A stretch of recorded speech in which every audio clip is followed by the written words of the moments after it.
Bonjour et bienvenue sur le podcast For Me Talks.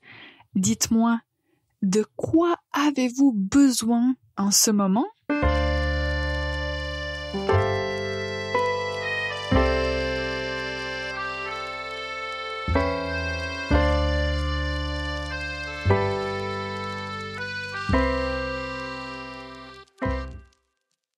Bonjour et bienvenue pour ce nouvel épisode du podcast For Me Talks, le podcast pour les apprenants qui veulent approfondir les connaissances de la langue française et où on parle presque uniquement en français parce que l'objectif c'est de mieux comprendre la langue française et de maîtriser toutes les compétences concernant la langue française.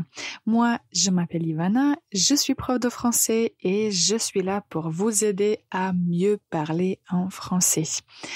Alors, avant de commencer le sujet pour aujourd'hui, je voulais vous inviter à nous rejoindre aux ateliers de conversation si vous aimez parler avec d'autres personnes en français sur des sujets divers.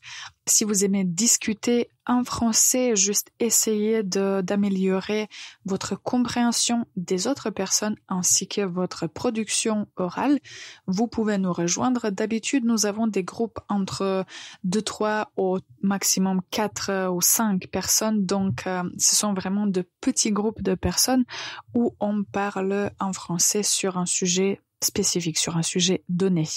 Pour plus d'informations, allez sur notre site www.formelanguages.com. Sur la page d'accueil, vous allez trouver toutes les informations concernant les ateliers et bien sûr, vous pouvez directement vous y inscrire. Et une fois que vous êtes inscrit, après, vous allez recevoir toutes les informations concernant les dates des ateliers à venir. Ok.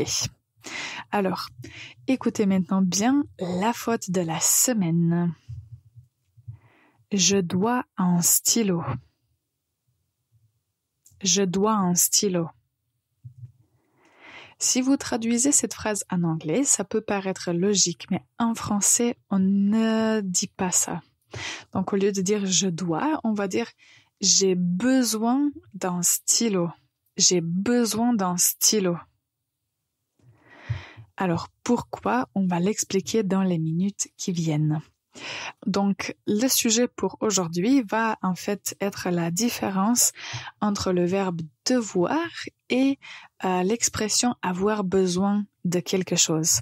Nous avons tout d'abord des explications très claires et il y a des situations où en fait on peut utiliser le verbe devoir et l'expression avoir besoin de quelque chose ou avoir besoin de faire quelque chose, on peut les utiliser dans des contextes similaires. Par exemple, le verbe devoir ainsi que l'expression avoir besoin de sont suivis d'un verbe à l'infinitif. Donc, vous pouvez dire je dois réviser avant l'examen, je dois réviser, ou bien j'ai besoin de réviser. Les deux phrases sont 100% correctes. Donc, quand vous utilisez un verbe à l'infinitif après ce verbe et l'expression, les deux sont corrects et ont une signification similaire.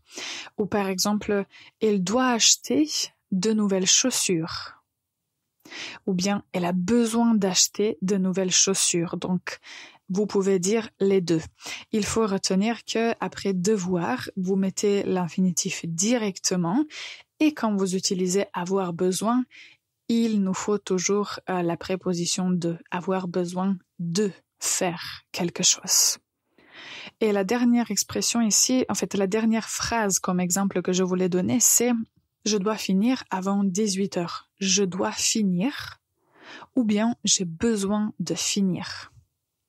Donc, les deux marchent. Ça, c'est un contexte similaire où on utilise un verbe à l'infinitif avec le verbe devoir et l'expression avoir besoin de. À noter, quelle est la différence? La différence, c'est quand on utilise l'expression avoir besoin de quelque chose. cette signification n'existe pas pour le verbe devoir. Donc devoir n'est jamais suivi d'un non pour avoir la même signification que avoir besoin de quelque chose. Donc je peux dire tu as besoin de vacances, mais c'est incorrect de dire tu dois des vacances. Ça ne marche pas. On va en parler un peu plus tard dans quel contexte on peut utiliser devoir avec un objet. Mais dans ce contexte-là, devoir n'est jamais suivi d'un nom. Donc on peut dire tu as besoin de vacances ou un autre exemple, elle a besoin d'une coupe de cheveux. Elle a besoin d'une nouvelle coupe de cheveux. Maintenant, on fait une toute petite pause et on revient pour continuer notre discussion sur le verbe devoir et l'expression avoir besoin de. On revient dans un instant. This podcast, For Me Talks, is sponsored by For Me Languages, an online language school. To book your first class, check out the website www.formelanguages.com. Bonjour et bienvenue encore une fois pour ce nouvel épisode du podcast For Me Talks. Aujourd'hui, c'est plutôt une leçon de grammaire, un peu vocabulaire, mais je trouve que c'est une leçon très importante parce que parfois, quand les apprenants traduisent les expressions directement de l'anglais, ils peuvent commettre cette faute et dire « je dois » un stylo ou je dois des vacances ou quelque chose qui en français est complètement incorrect, c'est incompréhensible parce que on n'utilise pas le verbe devoir comme le verbe need en anglais. Nous avons déjà appris quand on utilise le verbe devoir ou l'expression avoir besoin de, après on peut ajouter l'infinitif. Et on a aussi appris quand on utilise avoir besoin de, cette expression peut être suivie d'un non, alors que devoir n'est jamais suivi d'un non. Maintenant, je voulais parler de l'autre signification du verbe devoir. Donc, la première signification dont on a parlé, c'est avoir une nécessité, avoir une obligation de faire quelque chose, mais quand le verbe devoir est suivi d'un non, ça existe, mais ça signifie que vous avez peut-être pris de l'argent d'une personne et vous devez la rembourser, vous devez payer à une personne une somme d'argent. Vous avez emprunté de l'argent et vous devez payer cette somme à la personne. Par exemple, tu me dois 50 €. Tu me dois 50 €. Ça veut dire que tu dois me rembourser, tu dois me donner les 50 € que je t'ai prêtés. Donc, dans ce contexte, on peut utiliser un non après le verbe devoir, mais comme vous voyez, la signification n'est pas du tout la même.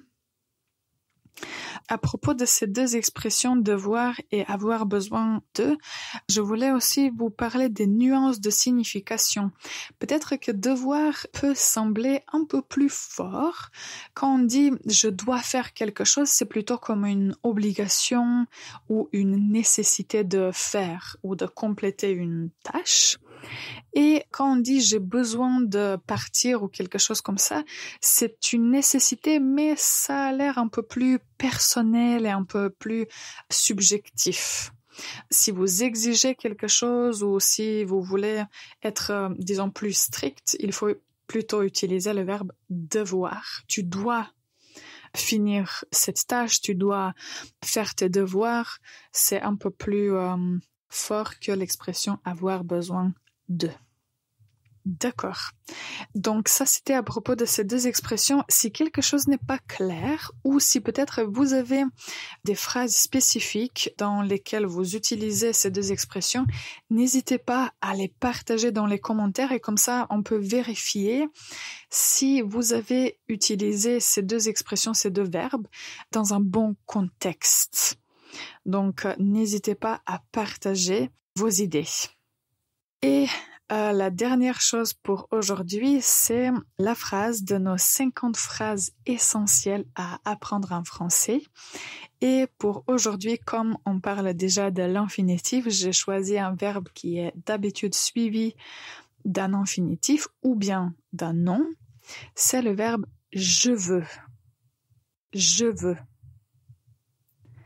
Si vous voulez exprimer un désir, vous allez dire « je veux manger »,« je veux un croissant ». Donc on peut utiliser un verbe à l'infinitif ou bien un nom après le verbe « je veux ». Et si vous voulez avoir l'air un peu plus poli, au lieu de dire « je veux » au présent, vous pouvez dire « je voudrais ». Je voudrais. Cette phrase, vous la trouverez sous le numéro 15 dans notre document PDF. Ce document, vous pouvez le télécharger gratuitement sur notre site et vous y trouverez toutes les phrases que je vous prononce dans nos épisodes précédents et dans les épisodes à venir. En tout cas, cet épisode aujourd'hui était concentré sur les verbes devoir et, en fait, sur le verbe devoir et l'expression avoir besoin de, que je trouve vraiment essentiel, et n'hésitez pas à réécouter les exemples pour mieux comprendre dans quelle situation utiliser devoir et avoir besoin de. Et comme je vous l'ai déjà indiqué, si vous voulez donner vos propres exemples et juste vous assurer de bien utiliser ces deux dans les contextes, n'hésitez pas à écrire des commentaires. Et bien sûr, si vous avez aimé cet épisode, mettez un pouce en l'air ou écrivez en commentaire votre opinion, ça c'est très important pour moi. En tout cas, pour finir, je remercie toutes les personnes qui ont écouté cet épisode jusqu'à la fin. Bonne journée et à la prochaine.